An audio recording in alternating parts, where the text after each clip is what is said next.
While countries struggled for independence across Africa, a single family quietly secured ownership of what lay beneath the soil, controlling more mineral wealth than some colonial powers.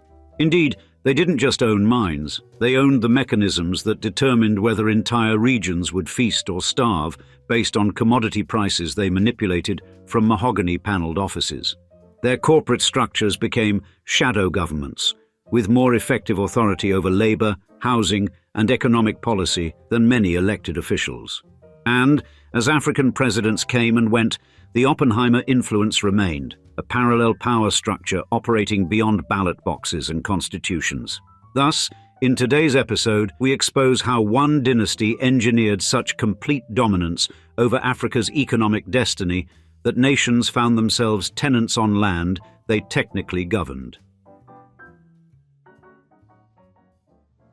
While most family fortunes vanish faster than a politician's promises, the Oppenheimers have given financial gravity the two-finger salute, clinging to their spot among Africa's wealthiest dynasties with impressive tenacity.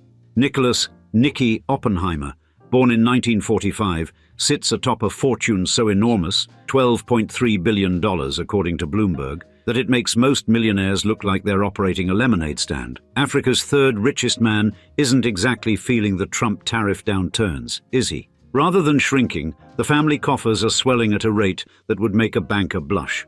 In just the first months of 2025, Nicky's personal fortune ballooned by $550 million, more than most of us will see in 20 lifetimes. Managing this absurd wealth isn't exactly a back-of-an-envelope job, which is why they've established Oppenheimer Generations, a suitably grandiose name for their primary investment vehicle. Nicky and son Jonathan run this money-making machine from Johannesburg with a convenient outpost in Singapore, because when you're this wealthy, one continent simply isn't enough.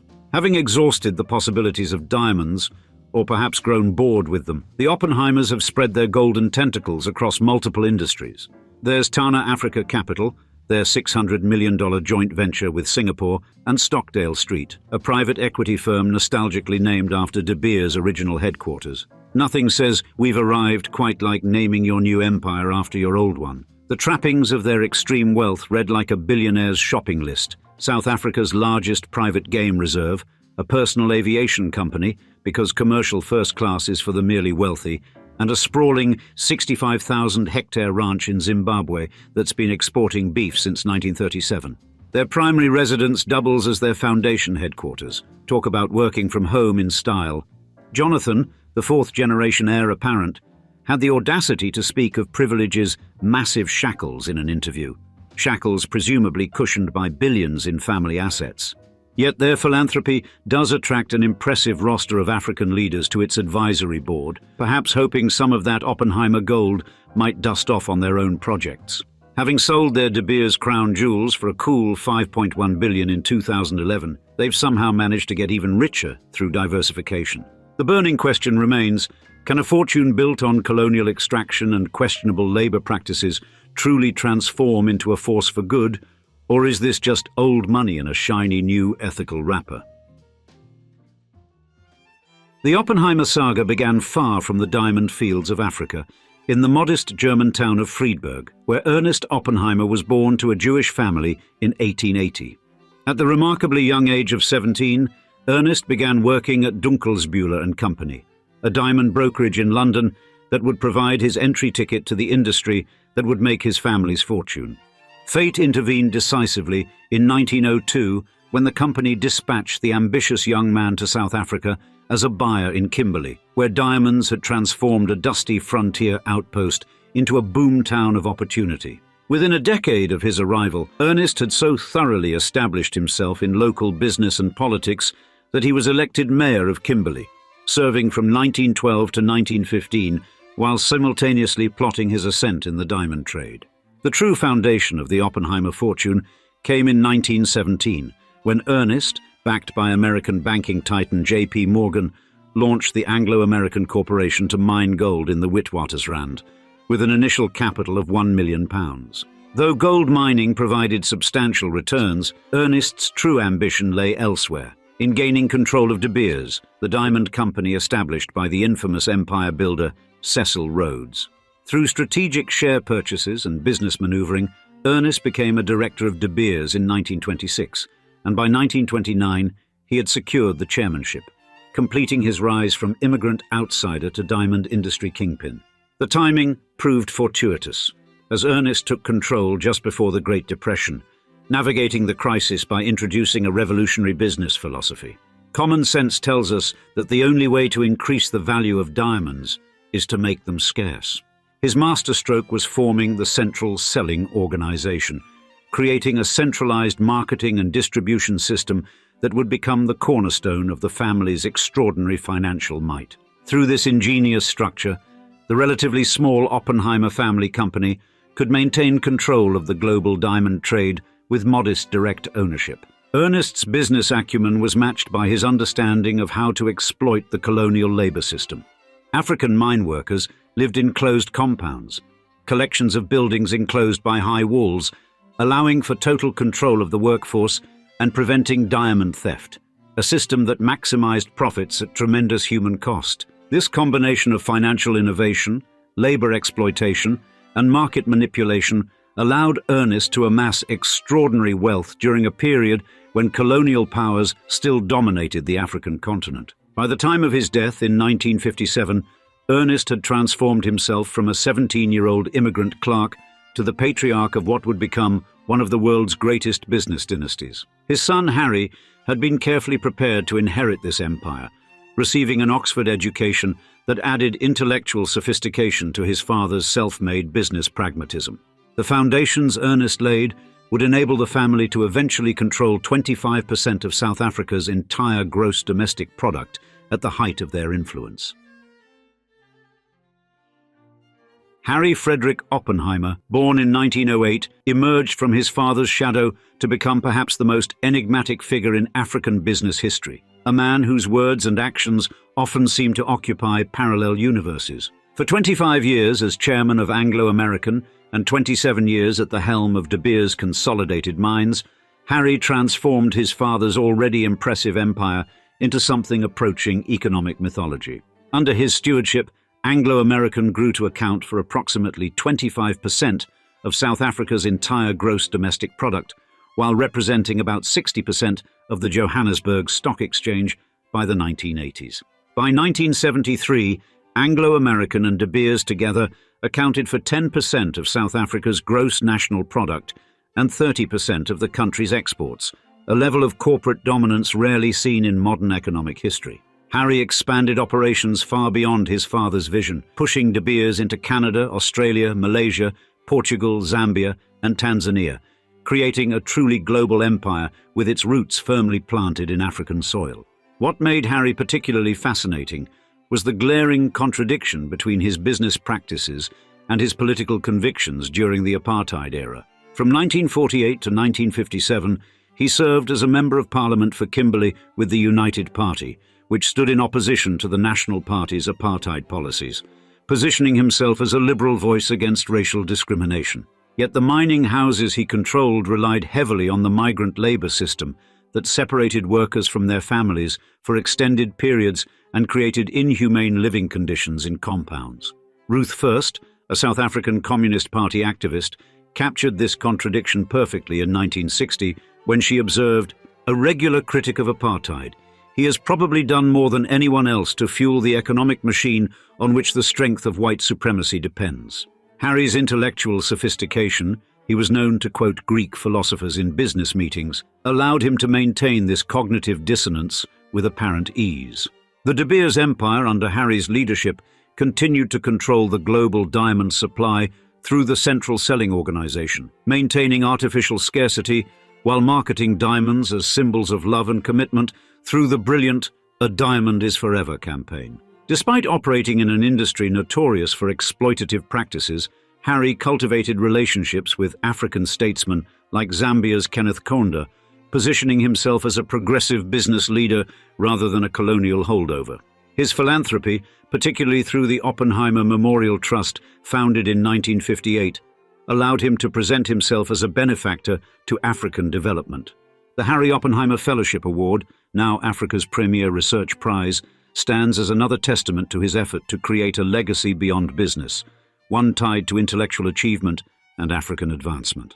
By the time Harry stepped down from his leadership roles in the early 1980s, he had successfully positioned the Oppenheimer name as something more complex than merely colonial exploiters, despite the clear economic benefits the family had derived from apartheid structures. His son, Nicky, would inherit not just vast wealth, but this complex legacy of contradiction. Critics would say hypocrisy. As the apartheid system began to crumble in the late 1980s and early 1990s, Nicky faced a fundamental question. Could the Oppenheimer empire survive in a democratic South Africa, where the economic structures that had enabled their rise were increasingly questioned? The Oppenheimers didn't merely participate in the diamond industry. They fundamentally reinvented it, creating perhaps the most successful cartel in modern business history. At the heart of this extraordinary system was Ernest Oppenheimer's brilliantly simple insight. Diamonds aren't actually rare, but they could be made to seem precious through carefully controlled scarcity. The central selling organization became the instrument of this market manipulation, at its peak controlling up to 90% of the world's rough diamond supply. Through this near-monopolistic system, De Beers could be the ultimate market maker, determining not just prices, but which buyers would be permitted to purchase their stones through a system of hand-picked site holders who received periodic allocations. When new diamond discoveries threatened to flood the market and reduce prices, De Beers simply purchased the entire output of these mines, maintaining the illusion of scarcity that kept their profits flowing. The family's control was so complete that they could effectively tell the world's jewelry manufacturers, cutters and retailers how many diamonds they could buy, when they could buy them, and at what price. The economics of this system were breathtaking in their audacity. De Beers would buy diamonds for whatever price necessary to maintain market control, stockpile them when needed, and release them strategically to maximize profits. During the 1970s and 80s, the Oppenheimer diamond empire reached its zenith, controlling approximately 80 to 85% of the global rough diamond trade. However, the monopoly faced growing challenges by the 1990s, including Russian diamond production that increasingly operated outside the De Beers system and new discoveries in Canada. By 2004, these legal issues came to a head when De Beers pleaded guilty to price-fixing charges and paid a $430 million fine to resolve a case with the US Department of Justice. The blood diamond controversy brought unprecedented scrutiny to the trade as consumers became aware that some gems were funding brutal civil wars in Africa. In 2002, wages for mine workers in one South African De Beers mine were officially about $30 a week, but subcontracting arrangements meant many black workers received only one-third of this meager sum. By 2011, when the Oppenheimers sold their remaining 40% stake in De Beers to Anglo American for $5.1 billion, the company's market share had fallen to around 35%, still substantial, but no longer the near monopoly of its golden age.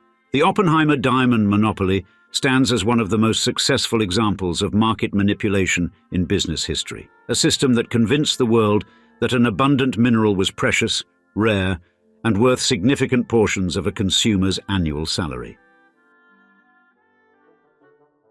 When Nicky Oppenheimer sold the family's remaining 40% stake in De Beers to Anglo American for $5.1 billion in 2011, it marked a pivotal moment in African economic history. For the first time in 80 years, the world's diamond trade would operate without an Oppenheimer at the helm, ending one of the longest-running family business dynasties in the global luxury goods sector. This monumental transaction represented more than just a business deal. It symbolized the closing of a colonial economic chapter and the beginning of a new, more complex relationship between the family and the continent that built their fortune. Nicky framed this transition as a strategic pivot, telling Bloomberg News he planned to invest much of the proceeds into private equity investments focused on Africa, maintaining investments through Stockdale Street and Tana Africa Capital. This shift from controlling a near monopoly in diamonds to becoming diversified investors across multiple sectors reflected both pragmatic business considerations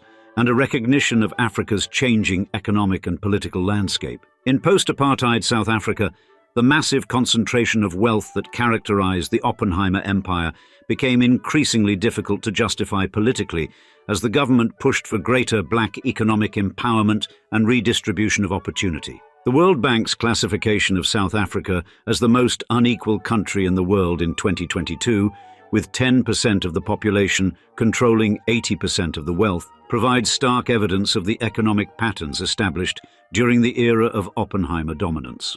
Across Africa, the relationship between governments and the extractive industries has fundamentally changed since independence, with countries demanding greater ownership stakes and more favorable terms from mining companies. Botswana, where diamonds account for approximately 40% of government revenue, represents perhaps the most successful model of this new relationship, with the government owning 15% of De Beers and maintaining 50-50 joint ventures in local diamond mines. The Oppenheimers have adapted to this new reality by recasting themselves as partners in African development, rather than merely extractors of its mineral wealth, establishing institutions like the Brenthurst Foundation to engage with policy formation.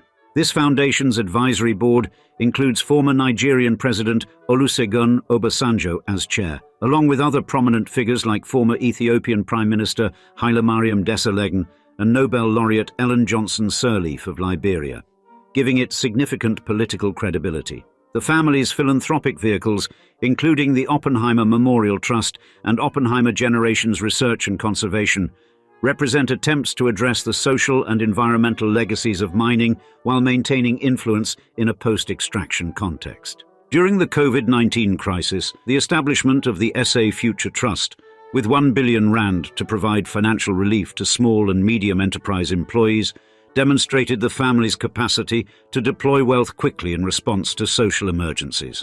Yet for many critics, these philanthropic efforts, however substantial, cannot fully address the structural inequalities created during the century of Oppenheimer dominance in southern African mining. The migrant labor system that underpinned the mining industry separated workers from their families for months at a time, creating social disruption across southern Africa while maximizing profitability for the mines. This system's legacy persists in the fragmented communities, urban informal settlements, and rural poverty that characterize much of southern Africa today. The Oppenheimers' complex legacy can be seen in contemporary attitudes toward the family across Africa, from those who value their current philanthropic efforts while remaining critical of their historical role, to others who engage pragmatically with Oppenheimer institutions to advance contemporary economic goals. In Botswana, the partnership with De Beers has generally been productive, helping transform the country from one of Africa's poorest at independence to one of its most stable and prosperous, though questions remain about what will happen when the diamonds eventually run out. In contrast, the legacy in Zimbabwe and Namibia carries more complicated historical baggage, dating back to Ernest Oppenheimer's acquisition of confiscated German mining interests in Namibia in 1910. Jonathan Oppenheimer, poised to assume leadership as the fourth-generation patriarch, faces the challenge of navigating this complex legacy. Indeed, Africa after the Oppenheimers is still in many ways shaped by their century of economic dominance, from the physical infrastructure of mines and railways to the economic patterns of resource extraction and export that still characterize many African economies. And now, we'd love to see you in the comments. Were you aware of the Oppenheimers' wild story? And what is your opinion on their legacy? We can't wait to hear your thoughts, so don't be shy. Thanks again for viewing us, and cheers until the next episode.